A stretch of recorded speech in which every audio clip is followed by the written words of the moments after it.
বুঝলাম তো। হ্যাঁ। কিন্তু ডোর টু ও তার ডোরের কাজ মানে, হচ্ছে কি, আপনার ডোর টু ডোরের হ্যাঁ। কাজ হচ্ছে ভাই, আপনি সোজা বাংলায় বুঝেন, ডোর টু ডোরের কাজটা হচ্ছে কি, আপনার পণ্যটা আপনার কাছ থেকে আমার কাছে পৌঁছাই দেওয়া।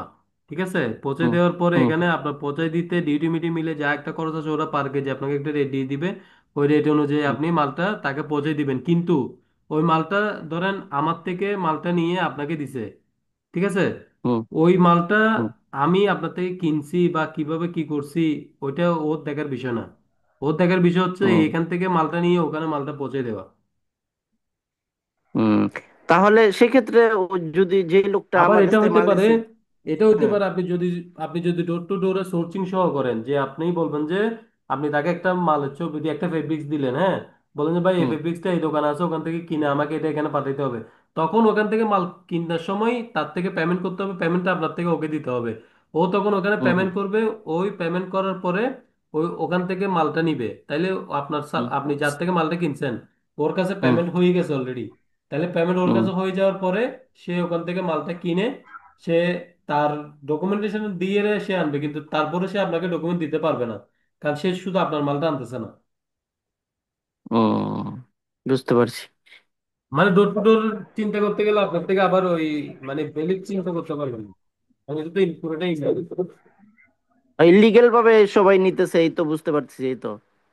হ্যাঁ সেটাই। আরে ভাই, সবাই সবাই নেই, যাদের মাল কম তারাই তো ডোর টু ডোরে আনে, যারা কন্টেনার মাল করে বেশি তারা কি হলে তো ডোর আপনি টু ডোর টু ডোরে ডোর আনে? ইম্পসিবল কেমনে আনবেন।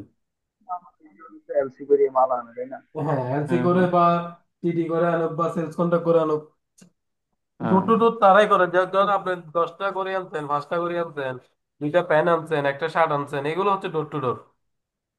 হুম। আপনি এক কন্টেনার মাল আর ডোর টু ডোর আনতে পারবেন? জিন্দেগি তো আনতে পারবেন না। না না না, সেটা বলতেছি না। আবার যে আপনি যে বললেন যে কমার্শিয়াল আইআরসি, যেটা আপনার হুম কমার্শিয়াল যারা ইম্পোর্ট করে পার্সোনালি, হুম সেক্ষেত্রে কি আপনার যেটা আপনি ক্লাস করাইলেন, সেক্ষেত্রে যে এলসি এলসি যেটা হুম বাংলাদেশ থেকে এলসি করতে হবে, তাই না? এখন আমি যদি বায়ার যদি নিজেই হই, মানে আমি যদি এখান থেকে মাল পাঠাই, আবার বাংলাদেশ থেকে যদি আমি নিজে সংগ্রহ করি, সেক্ষেত্রে কি আমার আমার নিজের এলসি করতে হবে? তখন যে মাল পাঠাবে এক্সপোর্টার এলসি করবে, সরি ইম্পোর্টার এলসি করবে, ঠিক আছে। মানে এই আপনি এক্সপোর্টার ইম্পোর্টার যদি সেম ব্যক্তি হয়? তো সেম ব্যক্তি হলে সেম ব্যক্তিই করবে। ও আচ্ছা আচ্ছা, ওটা কোনো সমস্যা নেই। ওইটা সমস্যা বলতে আপনি তো একই কোম্পানির নাম দেখাতে পারবেন না। আপনি সাপোজ আপনি বাংলাদেশের কোম্পানির নাম দেখেছেন, আহ, সাইফুল, হুম। সাইফুল ভিডিও হচ্ছে বাংলাদেশি কোম্পানি, ঠিক আছে। জি জি। আপনার এটার মালিকানা আপনি, ঠিক আছে, আপনার হুম নামে এটার সবকিছু রেজিস্ট্রেশন থেকে শুরু করে সবকিছু এটা আপনার নামেই, লাইসেন্সটা, হুম হ্যাঁ।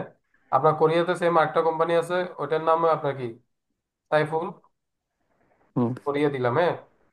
হুম ও- এটা হচ্ছে আপনার বাংলাদেশের, এটা হচ্ছে আপনার কোরিয়াতে, ঠিক আছে।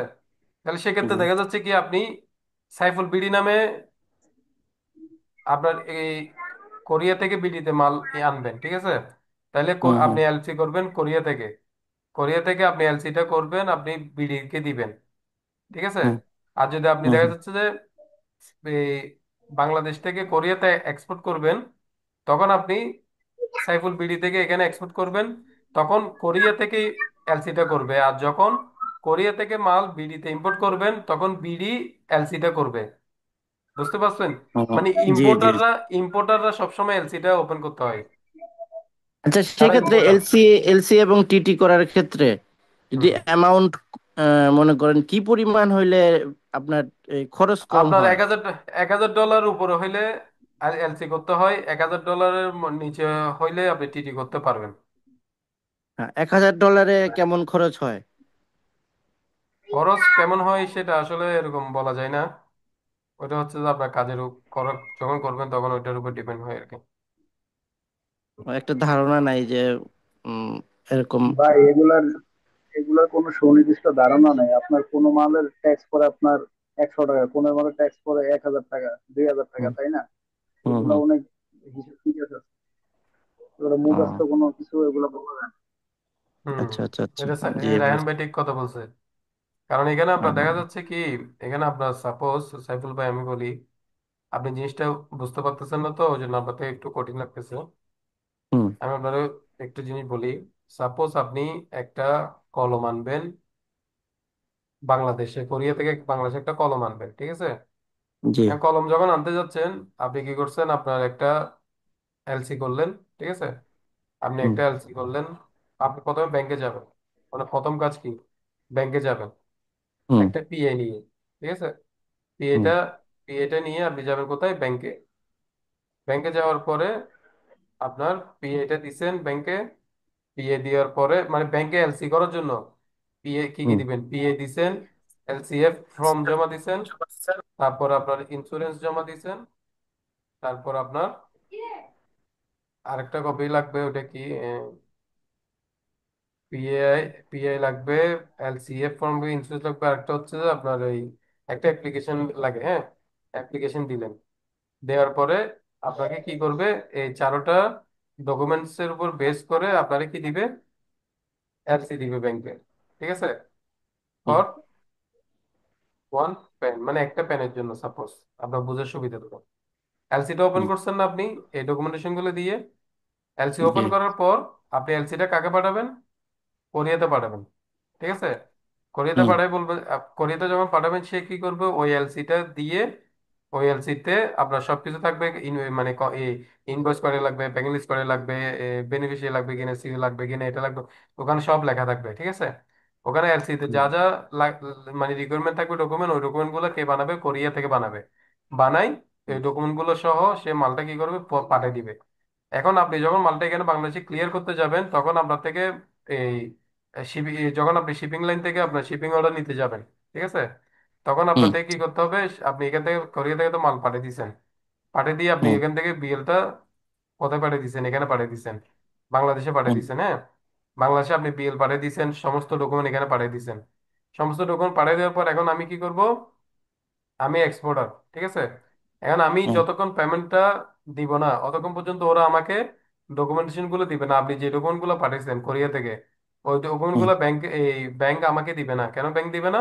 ব্যাংক বলবে যে আগে তুমি এখান থেকে টাকাটা সেন্ড করে দাও, মানে টাকাটা আপনি এখান থেকে পাঠিয়ে দিবেন বিডি থেকে কোরিয়াতে, মানে যখন হুম। এলসি করবেন, হ্যাঁ, পেমেন্টটা হুম। পাঠিয়ে দিবেন। তখন যে সে কি করবে, আপনাকে ওই এলসি ডেট যখন চলে যাবে, মানে 90 দিন, 120 দিন, হ্যাঁ, এক্সপোর্টে যেরকম হুম। বলছিলাম, সেম আপনার মালটা এই বিএলটা রিলিজ করতে গেলে, বিএলটা নিতে হইলে ব্যাংক থেকে অরিজিনাল বিএলটা, তখন পেমেন্টটা ক্লিয়ার করতে হবে, বা পেমেন্ট দেওয়ার জন্য এটা 90 দিন হোক, 120 দিন হোক, পেমেন্ট আপনার এক্সপোর্টার অ্যাকাউন্ট থেকে পেমেন্টটা কাটার জন্য একটা অ্যাপ্লিকেশন দিতে হয়। ওইটা আপনার ব্যাংকে দিবে, দেওয়ার পরে কি করবে, ওরা অরিজিনাল ডকুমেন্ট গুলা ওর কাছে দিবে, দেওয়ার পর সে বন্দর থেকে মালগুলা খালাস করবে, ঠিক আছে? এটা হচ্ছে প্রসিডিউর মূলত। সেখানে যখন ডিউটি দিতে হবে, ডিউটিতে যখন একটা প্যানের মধ্যে সাপোজ ডিউটি আসতেছে, এটার মধ্যে ধরেন 2000 টাকা। তো আপনি চিন্তা হুম। করেন, এখানে আপনি এই যে এলসি করছেন, এলসিতে আপনার আবার আপনার টাকাটা এলসি করার সময় আপনার থেকে এই ডলারটা হোল্ড করে রাখবে। আপনি যত ডলার এলসি করবেন, ঠিক আছে, এটা বিডি টাকা, 120 টাকা, 22 টাকা, 23 টাকা, এক ব্যাংকে এক এক রেট, ঠিক আছে? ওই হুম। রেটটার $1, এটা যদি 1000 ডলার হয় তাহলে কত হয় হিসাব করে বের করবে। ওইটার উপর, ওইটার সাথে আপনার তাইলে ডিউটি যোগ হবে, ক্লিয়ারিং যোগ হবে, সবকিছু যোগ হয়ে একটা খরচ আসবে। তো এরকম ধরেন একটা নির্দিষ্ট খরচ বা আইডিয়া খরচ কেউ দিতে পারবে না। হুম। তাহলে কি যে মনে করেন যে একটা আমি মাল এক্সপোর্ট ইম্পোর্ট করব কোরিয়া থেকে বিডিতে, তাহলে এগুলো সব খরচ আগে থেকেই কি একটু বের করার নিয়মটা কি? এই মালটা আনার পরে এই পরিমাণ খরচ হইতে পারে, বিক্রি করার ক্ষেত্রে আমার লাভ হইতে হবে না লস হবে, সেক্ষেত্রে আগে থেকে জানার কোনো নিয়ম আছে আপনি কি কিনা? মাল আনবেন, ওইটার এইচএস কোড বের করবেন, এইচএস কোড বের করে কত টাকা ডিউটি আছে ওইটা বের করবেন। হুম। মানে ওখানে যেটা আপনার ওই যে বাংলাদেশ কাস্টমের যে ওয়েবসাইটে যেগুলো হুম যেটা হুম আপনার হুম টিটিআই যেটা আপনার যত পার্সেন্ট আছে, হুম হুম। ওনারা কিভাবে ট্যাক্স ধরে ওই হিসাবে আপনি যেটা বললেন যে কেজি হিসাবে তো আমি হুম। তো ওখানে দেখি নাই, এই জন্য জিজ্ঞেস করতেছি। কেন দেখবেন না কেজি হিসেবে? কেজি তাহলে হিসেবে আছে, পিস পিস হিসেবে আছে। টিটি হ্যাঁ, টিটিআই করার নিয়মটা, টিটিআই কিভাবে বের করে সেটা আপনি ক্লাস করাবেন কিনা? আমার ক্লাস এইচএস ভাই কোডের ওইগুলা ক্লাস আছে ওইগুলা আলাদা ক্লাস করে। আপনি ওইগুলা এটার কথা ক্লাস বলতেছেন করেও তো? আপনার লাভ হবে না। কি? বলতেছে এগুলো ক্লাস করলে আপনি নিজে নিজে ট্যাক্সের হিসাব বাইর করতে পারবেন না, কেন সব কিছু মাল আছে আপনার কেজিতে যায়, কিছু মাল আছে পিসে যায়, কিছু মাল আছে আপনার, হ্যাঁ, আপনার ইয়া হিসেবে যায়, পেয়ার হিসেবে সাইড যায়, হ্যাঁ, সাইড হিসেবে তারপরে যাই। আপনার কিছু মাল আছে আপনার এই যে এই আপনার মডেল হিসাবে যায়, মডেলের অনলাইন ভ্যালু দেখে দেখে আপনার এগুলা হিসাব করে দেয়। এগুলো আপনি 100% বের করতে পারবেন না। এগুলো আপনার সংশ্লিষ্ট যে সিএনএফ আছে এটা বললে, আপনি কি প্রোডাক্ট আনবেন এটা জানাইলে সে আপনার ওরা বের করে মালের দিবে, ট্যাক্স কারণ কত বড় এখানে এটা নিয়ে দিবে। এখানে আরেকটা জিনিসের ব্যাপার আছে যে সেটা আমি বলি। এখানে আপনি শুধু পার্সেন্টেজ হিসাব করলে হবে না, আপনার থেকে এটার হুম, এটার ইউনিট প্রাইস বের করতে হবে। যেমন জিএইচএস কোড, ওটার বর্তমানে ভ্যালু শিট দেখতে হবে। ভ্যালু শিটে লাস্ট এক মাসে এটা কত কত ডলার করে এসমেন্ট হয়েছে, ওগুলো বের করতে হবে। কারণ আপনি ভ্যালু যেটা দিচ্ছেন ওইটার উপর কাস্টম এসমেন্ট করবে না, কাস্টমের যে ভ্যালু শিট ডাটা শিট, ওর ভ্যালু শিটে ভ্যালুয়েশন যেটা, ওখান থেকে যেমন 1 কেজি বা এক পিসের দাম যদি $2 হয় বা $3 হয়, ওইটা দিয়ে সে হুম, অ্যাসেসমেন্ট করবে। আপনি যে হুম। ডিক্লারেশন দিবেন ওটা দিয়ে করবে না। জি, বুঝতে পারছি।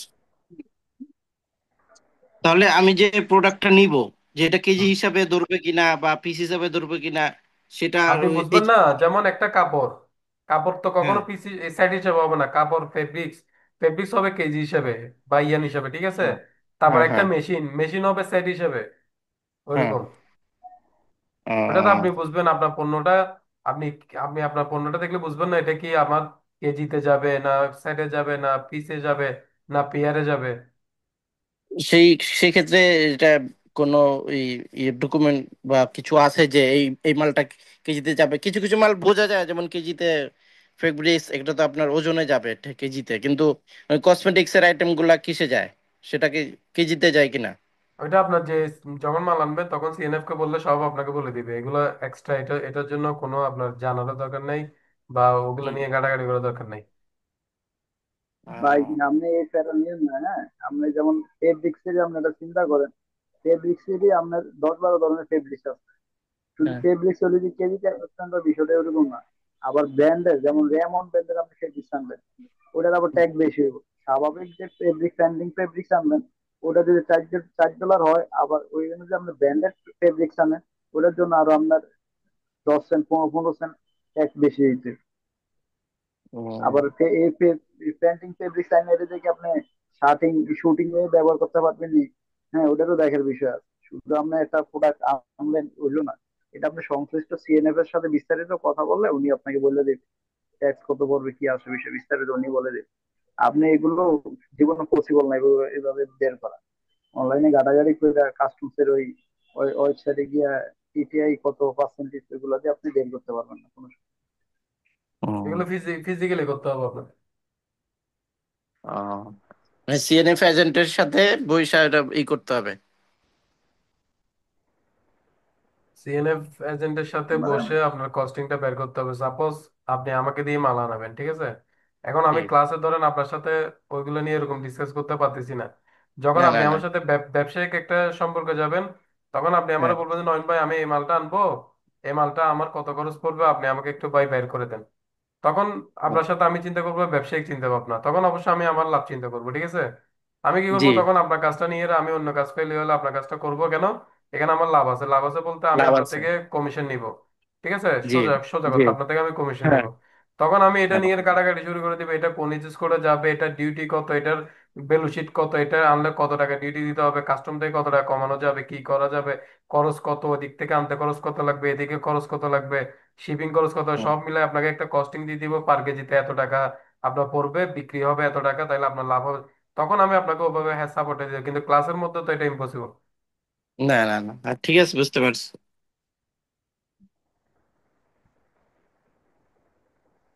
হুম।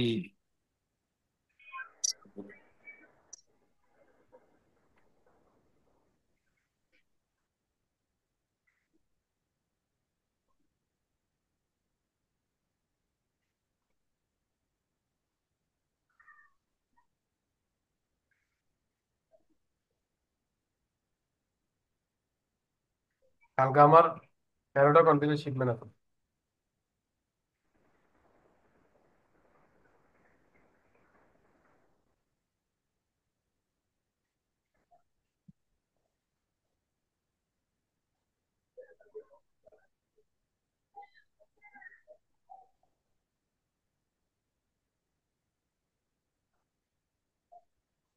আচ্ছা, আর কারো কোনো কোয়েশ্চেন আছে?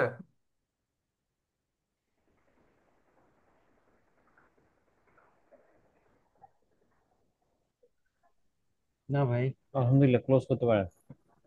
ঠিক আছে, ভালো থাকবেন।